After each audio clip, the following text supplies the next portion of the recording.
Student, आज की इस क्लास में हम पढ़ने जा रहे हैं जीवों का वर्गीकरण, जिसको अपन क्लासिफिकेशन ऑफ ऑर्गेनिज्म कहते हैं। तो इस टॉपिक में अपन ये पढ़ेंगे कि वर्गीकरण होता क्या है, वर्गीकरण की आवश्यकता क्यों है, इसके क्या क्या उद्देश्य होते हैं और किस तरह से वर्गीकरण किया जाता है, या अभी तक वैज्ञानिकों ने किस हिसाब से वर्गीकरण प्रस्तुत किया है। तो उसके बारे में हम जो हमारी बुक में दे रखा है उसकी चर्चा करेंगे। तो जीवों का वर्गीकरण या क्लासिफिकेशन ऑफ ऑर्गेनिज्म।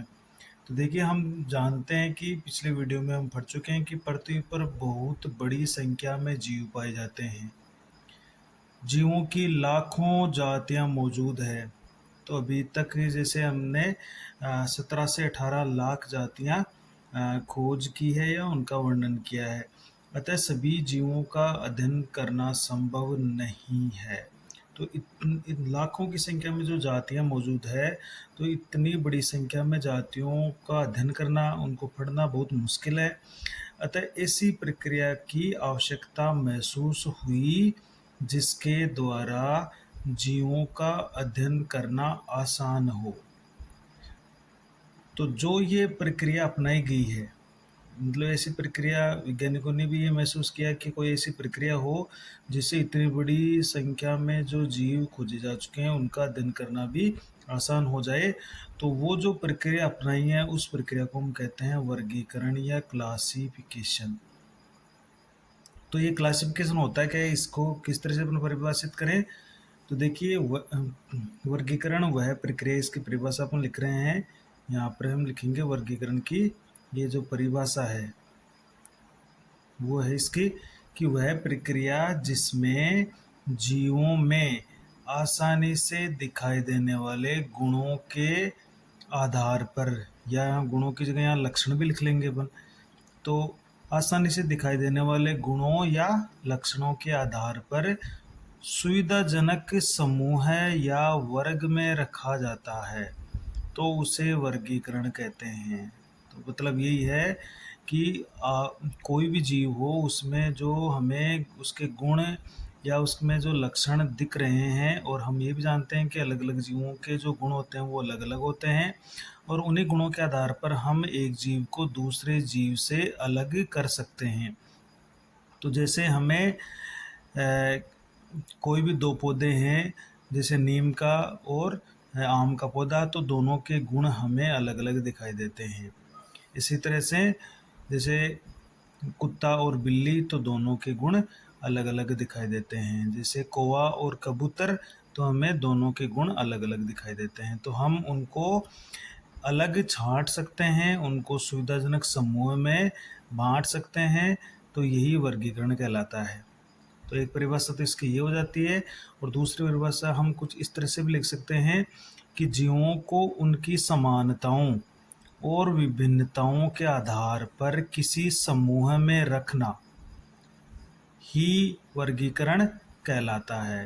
तो देखिए, अगर हमारे पास बहुत सारे जीव है या पौधे हैं, तो जो उनमें समानता दिख रही है उनको एक जगह रख देंगे, और यदि किसी जीव में हमें असमानता दिखाई देती है तो उसका हम अलग समूह बना देंगे।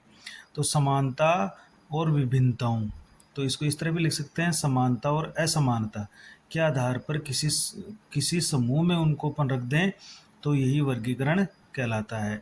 तो कहने का मतलब है, जितने भी जीव है उनमें जो अपन को लक्षण दिखाई दे रहे हैं, अगर समान लक्षण है तो उनको एक समूह में रख देंगे, अगर थोड़ा सा विभिन्न है तो उसका अलग समूह बना देंगे, और उसके जैसे जीवों को उस समूह में रखते जाएंगे।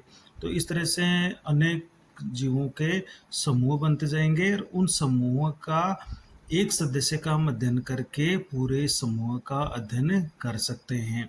तो जब अपन समूह में बांटते हैं तो अध्ययन सरल हो जाता है। अब बात आती है कि वर्गीकरण का उद्देश्य क्या है। तो देखिए, वर्गीकरण क्यों करते हैं, हमारा क्या पर्पज है। तो पृथ्वी पर अत्यधिक संख्या में पाए जाने वाले ज्ञात जीवों को, अभी तक हमने कितने ज्ञात कर लिए हैं, 1.7 मिलियन से 1.8 मिलियन तक, यानी 17 से 18 लाख जीव खोजे जा चुके हैं। तो ये ज्ञात जीवों में उनकी समानताओं और विभिन्नताओं या उनमें जो दिखाई देने वाले गुण हैं, उन गुणों के आधार पर किसी समूह में रखा जाता है। मतलब ये वर्गीकरण हो गया। इनको समूह में व्यवस्थित किया जाता है ताकि इनका अध्ययन करना आसान हो। समूह क्यों बना रहे हैं? ताकि इसको में अध्ययन करना, उनको पढ़ना, उनको जानना, ये हमारे लिए आसान हो जाए। किसी समूह या वर्ग जिसमें हमने उनको बांटा है या रखा है कि एक जीव का अगर हम अध्ययन करते हैं, एक जीव का अध्ययन करने पर शेष जीवों के गुणों की जानकारी का हम अनुमान लगा सकते हैं। तो मान लीजिए कोई एक जीव है, एक ही प्रकार का जीव है और एक समूह में 100 की संख्या में कोई जीव है, तो हम केवल उसमें से एक जीव का अध्ययन कर लेंगे तो उस पूरे समूह का अध्ययन हो जाएगा। ये इसका हमारा उद्देश्य है कि अध्ययन सरल हो सके, हम उसको अच्छी तरह से जान सकें, फटाफट उनका पहचान भी कर सके, जान सके, अध्ययन भी कर सके। कुछ हमने नोट डाल के एक विशेष बात भी लिखी है कि जीवों के वर्गीकरण में अध्ययन की सरलता के लिए जो सुविधाजनक समूह या वर्ग बनाए जाते हैं, देखो उनको वैज्ञानिक शब्दावली में यानी साइंस की जो टर्मिनोलॉजी होती है उसमें एक स्पेशल नाम दिया गया है।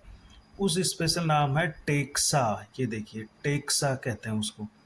तो जो वर्गीकरण में समानता या विभिन्नता के आधार पर या उनमें जो दिखाई देने वाले गुण है उनके आधार पर जो भी हम जीवों के समूह बनाएंगे उन समूह को हम विज्ञान की भाषा में टेक्सा भी कहते हैं। और ये जो टेक्सा होते हैं ये विभिन्न स्तरों पर सही वर्गों को बता सकता है। यानी कि चाहे कोई सा भी स्तर हो, उस स्तर पर जो ये टेक्सा है वो एक समूह को रिप्रेजेंट करता है या समूह के बारे में, पूरे समूह के बारे में बताता है। जैसे अपने एक उदाहरण लेके समझे, जैसे पादप है तो एक ये टेक्सा है, क्योंकि जब अपन पादप की बात करते हैं तो हमारे दिमाग में आता है सभी पादप आ जाते हैं। तो जब हम जंतु की बात करें तो ये एक समूह है तो जिसमें सारे जंतु हमारे दिमाग में आते हैं। इसी तरह से स्तनधारी एक टेक्सा है, उस टेक्सा में हमारे दिमाग में सारे स्तनधारी आते हैं। इसी तरह से सारे सरीसृप आ गए इसमें। पक्षी टेक्सा में सारे पक्षी आ गए, कुत्ता है, बिल्ली है, गेहूँ है। अब गेहूँ टेक्सा में सारे गेहूँ आ गए, सारे प्रकार के।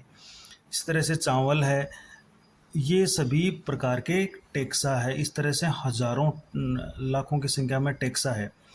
तो टेक्सा एक समूह है जो कि एक वर्गीकरण में एक इकाई या विशेष समूह की तरह काम करता है और वो टेक्सा एक बड़े समूह के रूप में कार्य करता है।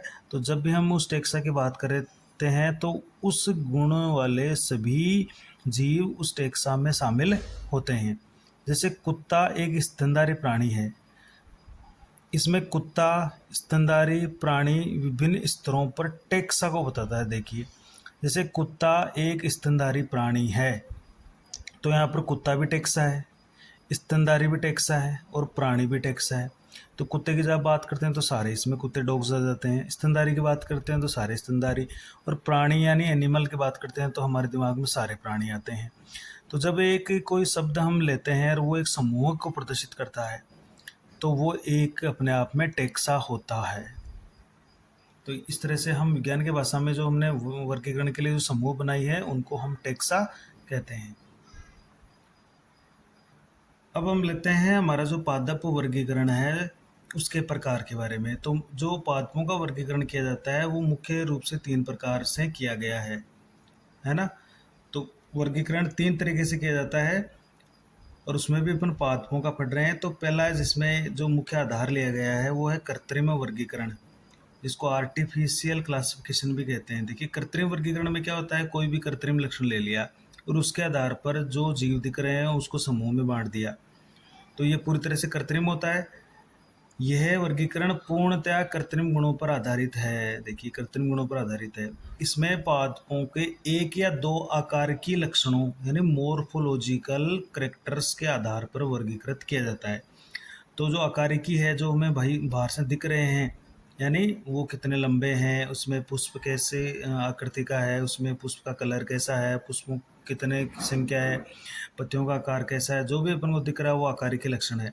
तो उनमें से हम कुल 1 या 2 आकारिक लक्षण ले लेते हैं, सब नहीं लेते हैं, कुछ लक्षण आकारिक लक्षण ही ले लेते हैं। जैसे हमने ले लिया कि पुष्प की संख्या कितनी है, हमने ले लिया कि वो कौन से आवास में रहता है, या हमने ले लिया कि उसकी ऊंचाई कैसी है, पौधे की ऊंचाई क्या है। तो ये जो अपन लक्षण लेते हैं, जैसे इसके अलावा ले लिए पुंकेसरों की संख्या कितनी है, पुंकेसरों की संख्या ये हमने ले ली। तो ये जो लक्षण होते हैं ये कुछ लक्षण आकारिक लक्षण है, तो इनको हम कृत्रिम रूप से ले लेते हैं और फिर वर्गीकरण करते हैं। इसमें देखिए प्राकृतिक और जातिवृत्तीय संबंधों को महत्व नहीं दिया जाता। अब ये प्राकृतिक जातिवृत्तीय संबंध क्या होते हैं, ये अपना इसी चैप्टर में आगे पढ़ने वाले हैं। तो इसमें इनका कोई महत्व नहीं है, क्योंकि हमने तो कृत्रिम रूप से कोई भी लक्षण ले लिया एक। जैसे हमने ले लिया पौधे की ऊंचाई, तो हम पौधे की अलग अलग ऊंचाई के हिसाब से अलग अलग समूह में बांटते जाएंगे, तो वो एक तरह का कृत्रिम गुण हुआ। जैसे कायिक लक्षणों और जन्निक लक्षणों को समान महत्व दिया गया है, तो इसमें जातिवृत्तीय संबंधों को कोई महत्व नहीं दिया गया, लेकिन कायिक जो लक्षण है पादप के और जो जन्निक लक्षण होते हैं, चाहे वो पुष्प है चाहे शरीर का कोई अन्य लक्षण है, उसको जरूर महत्व दिया जाता है।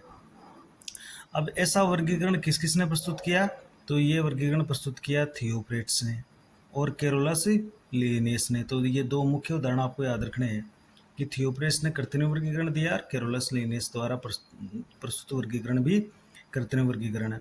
ये थियोफ्रेट्स थे, इनकी एक किताब थी हिस्टोरिया प्लांटेरम, उनकी किताब थी हिस्टोरिया प्लांटेरम। तो इस हिस्टोरिया प्लांटेरम देखो ये पादपों का इन्होंने वर्गीकरण प्रस्तुत किया था। तो इसके अंदर इन्होंने पादपों के जो प्लांट्स थे, पादप थे, उनके 4 उन्होंने समूह बनाए थे। पादपों को उन्होंने कितने समूह में बांटा, 4 समूह में इन्होंने बांटकर अपना सबसे पहले पादपों का वर्गीकरण इन्होंने प्रस्तुत किया था, जो कि कृत्रिम वर्गीकरण ही था। तो वो 4 समूह कौन से थे, जैसे वो एक तो वृक्ष था, एक झाड़ी था, एक सूप था, एक उपसूप था। तो 4 समूह में इन्होंने सबसे पहले हिस्टोरिया प्लांटेरम में पौधों का वर्गीकरण प्रस्तुत किया था। इसी तरह से लिनियस ने अपनी पुस्तक देखी, इनकी पुस्तक थी स्पीसीज प्लांटेरम, जिसमें उन्होंने पादपों का नामकरण और वर्गीकरण के बारे में बताया था। तो ये जो स्पीसीज प्लांटेरम है, इसमें पादप जगत को उन्होंने 24 वर्गों में विभाजित किया है, ये याद रखना है, लिनियस ने, केरोलस लिनियस ने। तो 1 से जो 23 वर्ग है, वो तो इनमें उनके जो वर्ग बनाए वो पुष्पी पादपों के बनाए हैं। पुष्पी पादप में जिसमें पुष्प लगते हैं, और इसमें नग्न बीजी और आवर्त बीजी आते हैं। जो नग्न बीजी पौधे होते हैं और आवर्त बीजी पौधे होते हैं, वही आते हैं पुष्पी पादपों में। और लास्ट जो 24वां वर्ग था, उन्होंने अपुष्पीय पादपों का बनाया, जिसमें पुष्प निर्मित नहीं होते हैं, जैसे शैवाल है, कवक है, मोस जिनको हम ब्रायोफाइटा भी कहते हैं, इसी तरह से फर्न जिनको अपन टेरिडोफाइटा कहते हैं। तो ये चौथा जो 24वां जो वर्ग है वो तो अपुष्पीय पादपों का है। जो 1 से 23 वर्ग उन्होंने बांटे हैं वो पुष्पीय पादपों का है। इसका मतलब है पुष्पीय पादपों की संख्या बहुत ज़्यादा में है, 23 वर्ग उन्होंने इसके बनाए हैं। तो ये भी आपको याद रखना है। एक बात इसमें एक स्पेशल और है कि जो लिनियस ने वर्गीकरण प्रस्तुत किया था, उन्होंने पुष्पीय लक्षण यानी जो फ्लोरल कैरेक्टर्स थे, पुष्प के जो लक्षण थे वो लिए थे, और उनमें भी जो मुख्य रूप से लिया था वो लिया था पुंकेसरों की संख्या और उनकी लंबाई। तो ये कई बार प्रश्न आ जाता है कि लिनियस का वास्तव में जो लक्षण लिया था वो कौन सा था, वो था पुंकेसरों की संख्या, उनका नंबर्स और उनकी लेंथ कैसी थी। तो उन लेंथ के और उनकी संख्या के आधार पर, पुंकेसरों की संख्या के आधार पर उन्होंने अपना वर्गीकरण प्रस्तुत किया था। और इनके वर्गीकरण को हम लैंगिक वर्गीकरण यानी सेक्सुअल क्लासिफिकेशन भी कहते हैं, क्योंकि इन्होंने लैंगिक लक्षणों को लेकर, जो कि पुष्पीय लक्षण थे, उनको लेकर अपना वर्गीकरण प्रस्तुत किया था। तो ये तो कृत्रिम वर्गीकरण था। अब आता है प्राकृतिक वर्गीकरण। देखिए, तो प्राकृतिक वर्गीकरण में अपन नेचुरल क्लासिफिकेशन को बोलेंगे। तो प्राकृतिक का मतलब है पूरी तरह से प्राकृतिक लक्षणों पर ये आधारित होंगे। और ये कौन कौन से वैज्ञानिकों के द्वारा दी गई।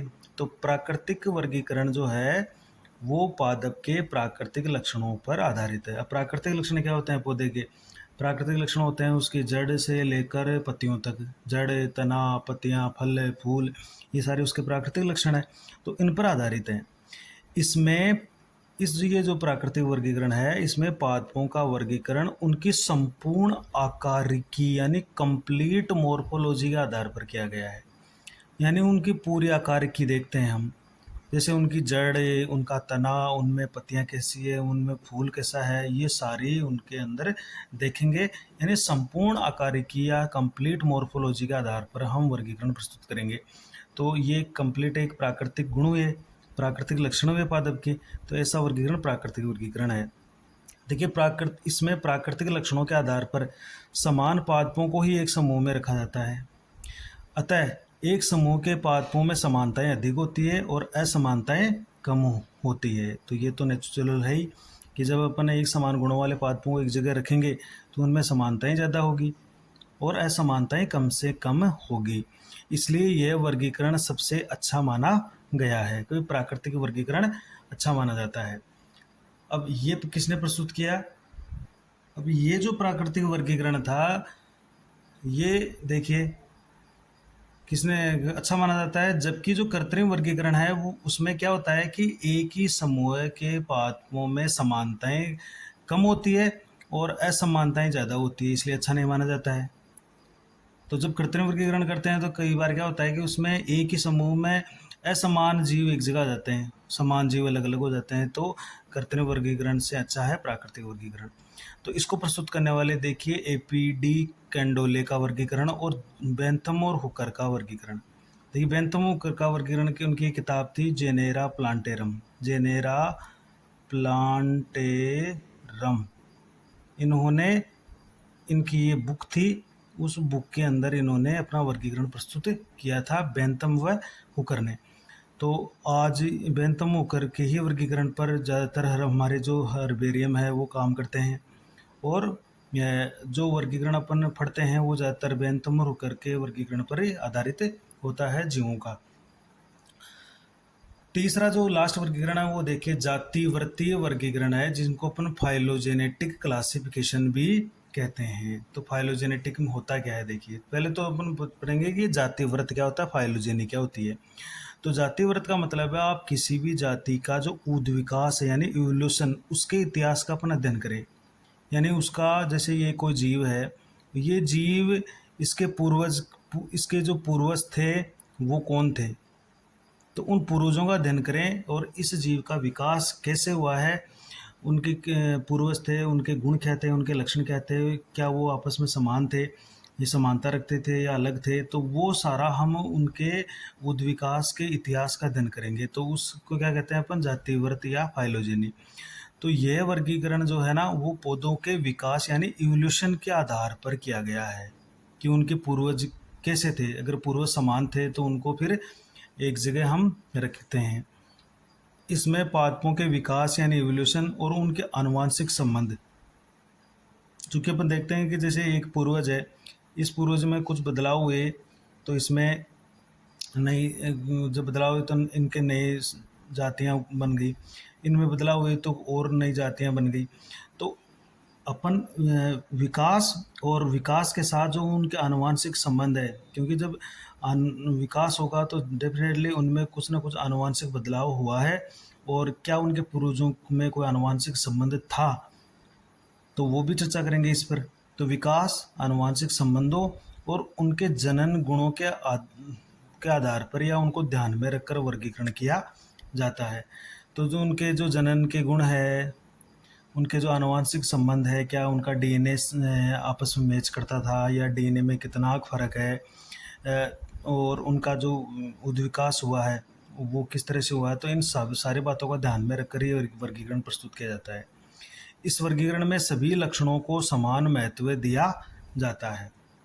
तो सभी लक्षणों को समान रूप से महत्व दे रहे हैं अपन। तो इसमें जैसे कुछ वैज्ञानिक हैं, इनके उदाहरण जैसे एंगलर व प्रेंटल का वर्गीकरण जातिवर्तीय है, ओस्टवाल्ड टिप्पो का, आइंकलर का, हचिनसन का, तख्ताजन का, इन सभी का वर्गीकरण जातीय वृत्तीय वर्गीकरण है। तो देखिए अब यहाँ से कोई ऑब्जेक्टिव प्रश्न आता है कि ये प्राकृतिक वर्ण किसने नहीं दिया, जातीय वृत्तीय वृत्तीय किसने नहीं दिया, कृत्रिम वर्गीकरण किसने दिया। तो इस तरह का वर्गीकरण प्रस्तुत कौन कर रहा है, तो उसका अपन उत्तर दे सकते हैं इनमें से छांट के। देखिए, मानव सदैव विभिन्न प्रकार के जीवों के विषय के बारे में अधिकाधिक जानने का प्रयत्न किया है। मानव ने हमेशा मानव जिज्ञासु प्रवृत्ति का रहा है, किसी से क्योंकि हमारे मस्तिष्क का विकास सबसे ज़्यादा हुआ है, तो हम किसी नए जीव या प्राणी को जानने का प्रयास करते हैं और उनका वर्गीकरण भी हम करते हैं, और मानव शुरू से वर्गीकरण करता आया है। जैसे प्राचीन समय में आदि मानव ने जीवों के वर्गीकरण में मानव उपयोग के आधार पर किया है। यानी आदि मानव ने जो वर्गीकरण प्रस्तुत किया है वो किसके आधार पर किया है, मानव के उपयोग के आधार पर। यानी मानव कौन कौन सी वस्तुओं का, कौन कौन सी अपनी आवश्यकताओं का उपयोग करता था, उस आधार पर मानव ने वर्गीकरण किया। जैसे भोजन प्रदान करने वाले जीव, तो जो भोजन देता, जो जिनसे भोजन प्राप्त होता था, तो मानव ने वर्गीकरण कर लिया था कि ये जीव या ये पादप मुझे भोजन देते हैं। इसी तरह से कपड़े और रेशे देने वाले कौन से जीव है, उसका भी वर्गीकरण कर लिया था। आश्रय प्रदान करने वाले कौन से जीव या पादप है, उसका भी हम आदि मानव ने वर्गीकरण कर लिया था। और कौन कौन से पादप औषधि देते हैं, इसका भी मानव को पता था। तो कहने का मतलब है ये मानव के उपयोग के आधार पर देखिए आदि मानव ने वर्गीकरण प्रस्तुत किया था। तो एक तरह से ये भी वर्गीकरण ही था। तो इसका मतलब है जब से मानव बना है, मानव का विकास हुआ, तब से मानव वर्गीकरण करता हुआ आया है और लगातार वर्गीकरण करता हुआ जा रहा है। तो इस क्लास में हमने वर्गीकरण पढ़ा है और उसके प्रकार पढ़े हैं। नेक्स्ट क्लास में हम इसका नेक्स्ट टॉपिक पढ़ेंगे। Thank you.